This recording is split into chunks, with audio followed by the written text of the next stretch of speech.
பூஜ்யாய ஸ்ரீ ராகவேந்திராய சத்யதர்ம ரதாயச பஜதாம் கல்பவருட்சாய நமதாம் காமதேனவே. யோகி ராம் சுரத்குமார் யோகி ராம் சுரத்குமார் யோகி ராம் சுரத்குமார் ஜெயகுரு ராயா.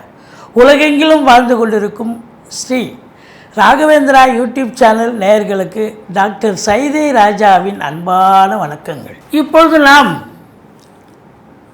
மக்கள் எதிர்பார்த்து காத்து கொண்டிருக்கும் இந்த குரு பெயர்ச்சி பலன்கள் இந்த 2024 சித்திரை 18ஆம் தேதி ஆங்கில தேதிக்கு மே 1ஆம் தேதி குருவானவர் மேஷ ராசியில் இருந்து ரிஷப ராசிக்கு பிரவேசமாகிறார்.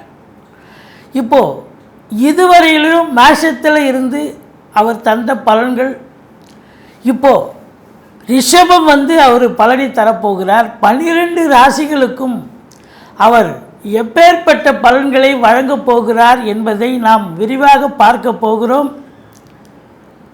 குரு பொறுத்தவரையிலையும் குரு பயிற்சின்னு சொன்னாலே மக்களுக்கு ரொம்ப ஒரு சந்தோஷங்க.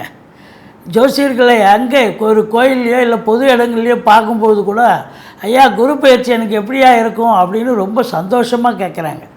ஏன்னா சனி பயிற்சினா ரொம்ப பயப்படுறாங்க. இந்த குரு பயிற்சி அப்படின்னா நிச்சயமாக நல்லது நடக்கும் அப்படிங்கிற ஒரு கான்செப்டும் இருக்குது.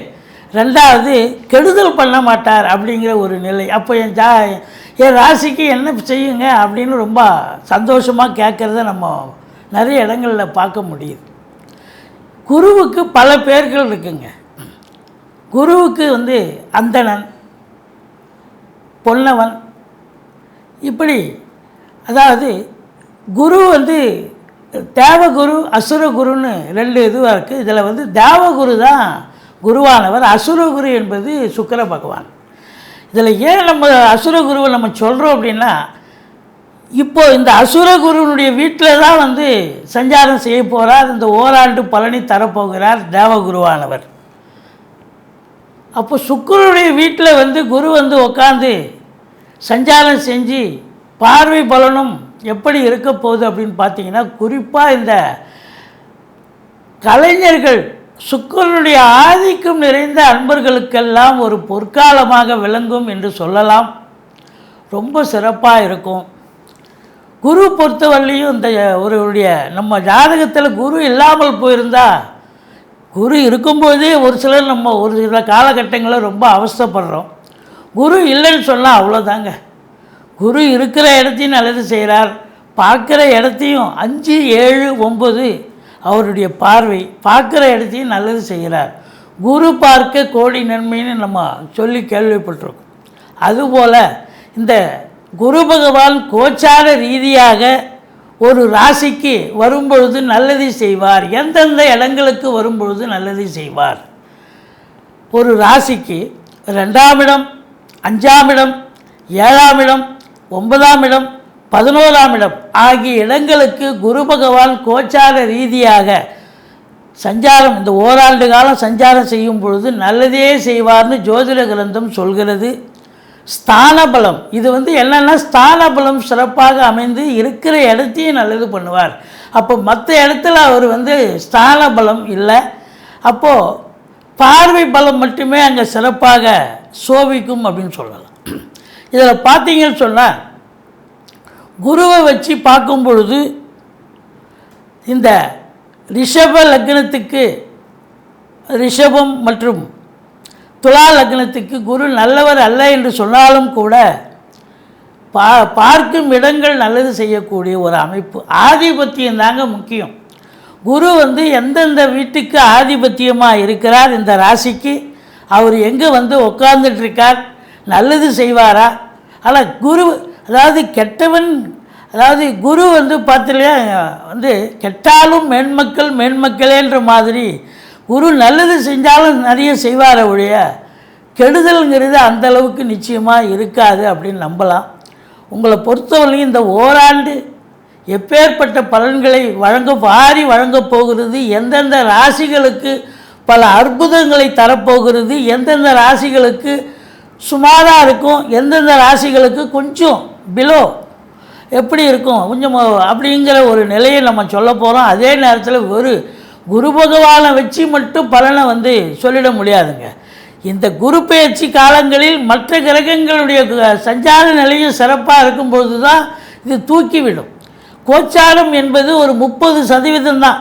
இப்போ உதாரணத்துக்கு ஒருத்தருக்கு ஓஹோன்னு இப்போ மேஷ ராசிக்கு பார்த்திங்கன்னா கிரகங்கள் சனி பகவான் 11ஆம் இடம், ராகுவும் நல்ல இடத்துல இருக்கார், குருவும் 2ஆம் இடத்துல இருக்கார், ஓஹோன்னு இருக்கும், அள்ளி குவிக்கும்.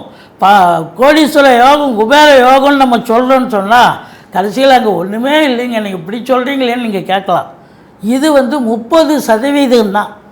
70% உங்களுடைய ஜனனகால ஜாதகத்தினுடைய தசாபுத்தி அடிப்படையில் இயங்கும்.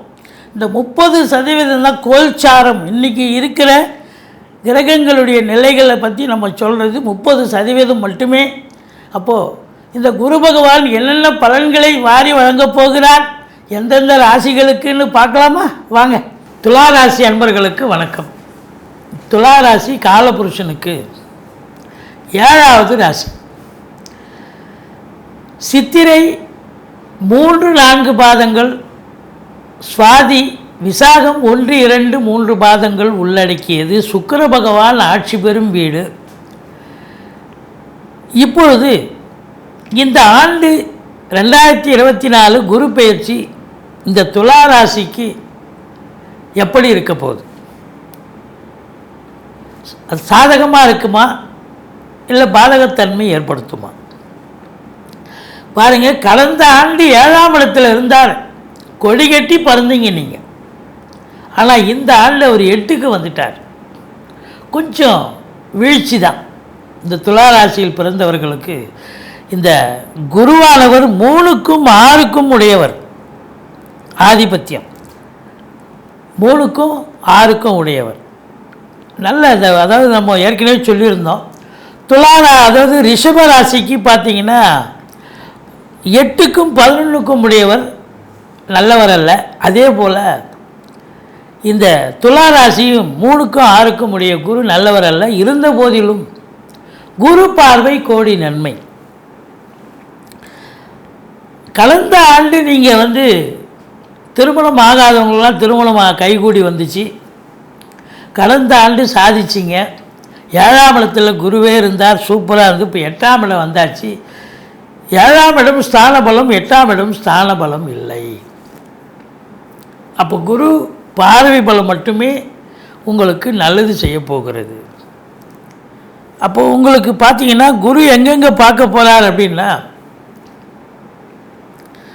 குரு 8ஆம் இடத்தில் இருந்த போதிலும் விருச்சிகத்தை குரு பார்க்குறார், 2ஆம் இடத்தை குரு பார்க்குறார், அப்புறம் 4ஆம் இடத்தை குரு பார்க்குறார். இப்போ 8ல் குரு இருந்து 2ஆம் இடத்தை குரு பார்க்கும்போது பொருளாதாரத்தை உங்களுக்கு ஒரு நல்ல நிலை வரக்கூடிய ஒரு அமைப்பு. சம்பாத்தியம் சிறப்பாக இருக்கும், கொடுக்கல் வாங்கல் சிறப்பாக இருக்கும்.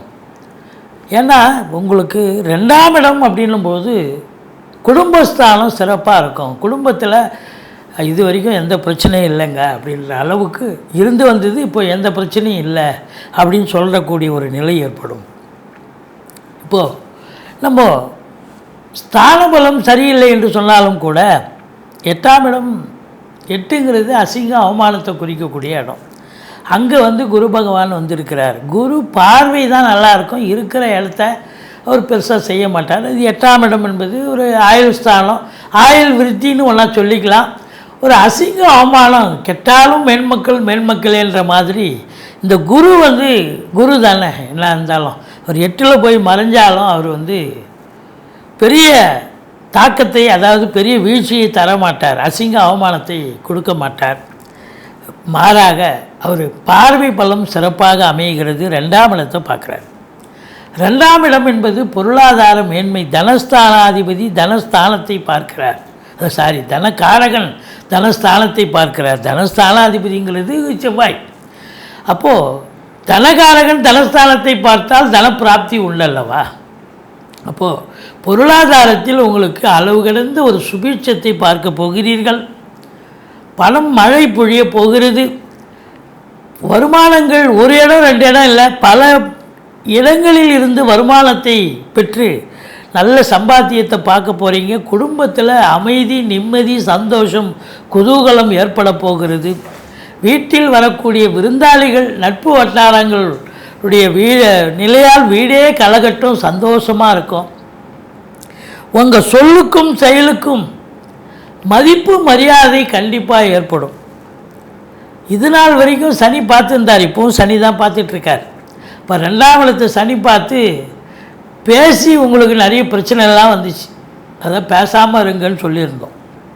ஆனால் இப்போ பாருங்கள், குடும்பத்துலேயும் சண்டை சச்சரவு வந்தது. 2ஆம் இடத்தை சனி பார்த்தா என்ன ஆகும்? குடும்பத்தை பிரிப்பார், குடும்பத்தில் சண்டை சச்சரவு, கொடுக்கல் வாங்கல் பண்ணாதீங்க அப்படின்னு சொல்லியிருந்தோம். ஆனால் இப்போ மாறாக குரு பார்வை கோடி நன்மைன்றதால குடும்பத்தில் இருந்து வந்த பிரச்சனைகள், கணவன் மனைவிக்குள்ளே இருந்து வந்த பிரச்சனைகள்லாம் அகன்று சந்தோஷமாக குடும்பத்தில் ஒருத்தருக்கு ஒருத்தர் அவங்கவுங்க சண்டை போட்டுருந்தாங்க, அதெல்லாம் விலகி ரொம்ப அன்னோன்யமாக எல்லோரும் சந்தோஷமாக இருக்கக்கூடிய ஒரு காலகட்டம், அமைதியாக இருக்கக்கூடிய ஒரு நிலை. வாக்கு சாதுரியத்தால் சில பிரச்சனைகள் ஏற்பட்டது. இப்போ அதே வாக்கு சாதுரியத்தால் உங்களுக்கு நல்லது நடக்கப் போகிறது. உதாரணமாக ஆசிரியர்களுக்கு ஒரு ரெகக்னேஷன் கிடைக்கும், நல்ல ஆசிரியர் விருது கிடைக்கும் இந்த ஆண்டு. அதுபோல் கலைஞர்களுக்கு ஒரு பொற்காலம், அவங்களுக்கு அவார்டு கிடைக்கும். ஏன்னா சுக்கிரனுடைய ஆதிக்கம் நிறைந்தவர்கள் அல்லவா அந்த ராசி அன்பர்கள்.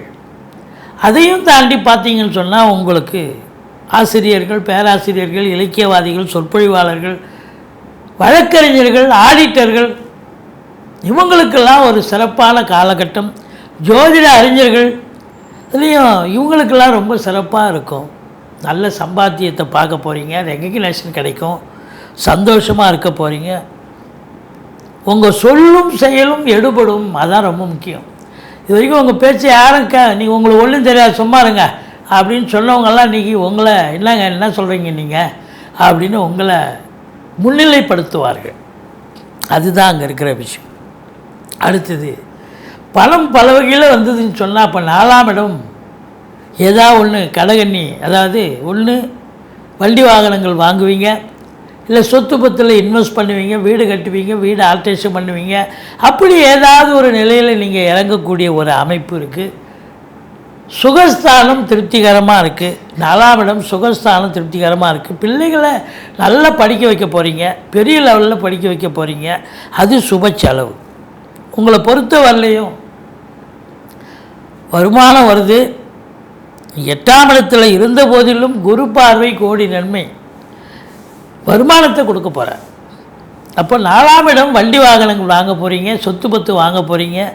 நல்ல சம்பாத்தியம் இருக்கிறதால தாய் வழி சொந்தங்களால் அனுகூலம், பிள்ளைகளுடைய கல்வி மிக சிறப்பாக அமையப்போகிறது. 12ஆம் வீட்டை குரு பார்க்கிறார். அப்போ இதெல்லாம் சுப செலவு தானேங்க. வண்டி வாங்க, வீடு வாங்க, பிள்ளைகளை உயர்கல்வி படிக்க வைக்க, வீட்டில் சுப நிகழ்ச்சிகள் நடத்த, வெளியார் சுப நிகழ்ச்சிகளுக்கு சென்று விட்டு வர, இதெல்லாம் சுப செலவில் தானே அடங்கும். அப்போ 12ஆம் வீட்டை உங்களுக்கு குரு பார்க்குறாருன்னு சொன்னால் சுப செலவுகள், அயன சயன போகம் திருப்திகரமாக இருக்குது. வேலைக்கு உண்பீங்க, உறங்குவீங்க. சுப செலவு சந்தோஷமாக பண்ணலாம். சுப செலவுன்னா இன்னொரு 1000 ரூபா, இன்னொரு 1 லட்சம் கடன் வாங்கி கூட செலவு பண்ணலாம். எல்லாம் சுப செலவு, சந்தோஷமாக செலவு பண்ணுற செலவு. ஒரு வீடு கட்டுறீங்க, 50 லட்ச ரூபாலாம் 1 கோடி ரூபாய்க்கு கொண்டாந்து விட்டுரும். ஒரு வண்டி வாங்குறீங்க, 20 லட்ச ரூபா கார்னால் ஒரு 30 லட்ச ரூபாய்க்கு கார் வாங்குவீங்க. பிள்ளைகளை சாதாரணமாக படிக்கணும்னு நினைப்பீங்க. இப்போ இந்த காலகட்டம் உங்களை சக்திக்கு மீறி வெளிநாட்டுக்கு அனுப்பி, இல்லை இதே உள்நாட்டிலே உயர்கல்வி பெரிய லெவலில் படிக்க வைப்பீங்க. இதெல்லாம் நடக்கும், சாதிக்க போகிறீங்க. தாய் வழி உறவுகள் கூட உங்களுக்கு மேன்மையாக ஒரு உத்தருக்கு அன்னோன்யமாக இருக்கக்கூடிய ஒரு நிலை. 6ஆம் இடத்து சனி பகவான் வெற்றி வாய்ப்பை தரப்போகிறது இந்த கன்னி ராசிக்கு. 7 இருக்கிற ராகு கணவன் மனைவிக்குள்ள கருத்து வேறுபாடு வரும் ஒழிய மற்றபடி எந்த பிரச்சனையும் இல்லை. வெளிநாட்டுக்கு போயிட்டீங்கன்னு சொன்னால் அப்போ அது பிரிவினை தான். அது ஒரு நல்ல பிரிவினை தானே, வேலைக்காக போகிறீங்க. அப்போ அதுபோல் நடக்கும். மற்றபடி உங்களை பொறுத்தவரையிலையும் 8ஆம் இடத்தில் இருக்கிற குரு பகவான் 7க்கு 2ஆம் இடமாக 8ஆம் இடம் வருவதால் உங்கள் வாழ்க்கை துணை அல்லது மனைவியால் யோக பாக்கியங்கள் கிடைக்கக்கூடிய ஒரு காலகட்டம். ஒன்று அவங்க பிறந்த வீட்டிலேருந்து லிக்விட் கேஷோ ஜுவல்ஸோ கொண்டு வரணும், இல்லை அவங்களுக்கு வேலை பார்க்குற இடத்துல ப்ரமோஷன் இன்க்ரிமெண்ட் கிடைக்கணும். இப்படி ஏதாவது ஒரு நல்லது நடக்கும். மொத்தத்தில் இந்த கன்னி ராசி துலா ராசியில் பிறந்தவர்களுக்கு வருமானம் அற்புதமாக இருக்கும். குடும்பத்தில் ஒரு நிம்மதி, சந்தோஷம், குதூகலம் ஏற்படும். உங்கள் அபிலாஷைகள் நிறைவேறும். வீடு வாங்க, மனை வாங்க, வீடு கட்ட, இதெல்லாம் உங்கள் பிள்ளைகளை உயர்கல்வி படிக்க வைக்க, வெளிநாடு அனுப்ப, அந்நிய பொருளாதாரம் வீடு தேடி வரப்போகிறது. இளைஞர்கள் சாதிக்கப் போகிறீர்கள். கண்டிப்பாக 8ஆம் இடம் என்று மறைவு ஸ்தானம் என்று சொன்னாலும் கூட குரு பார்வை கோடி நன்மையை தருவதால் நல்ல ஒரு சம்பாத்தியத்தை பார்க்க போகிறீங்க. வருமானத்தில் குறை இல்லை. குடும்பத்தில் நிம்மதி, சந்தோஷம், குதூகலம் இருக்கிறது. சாதிக்க போகிறீங்க. வீடு, வாசல், மனை, வண்டி, வாகனம், கார், பங்களான்னு சாதிக்கக்கூடிய ஒரு ஆண்டு.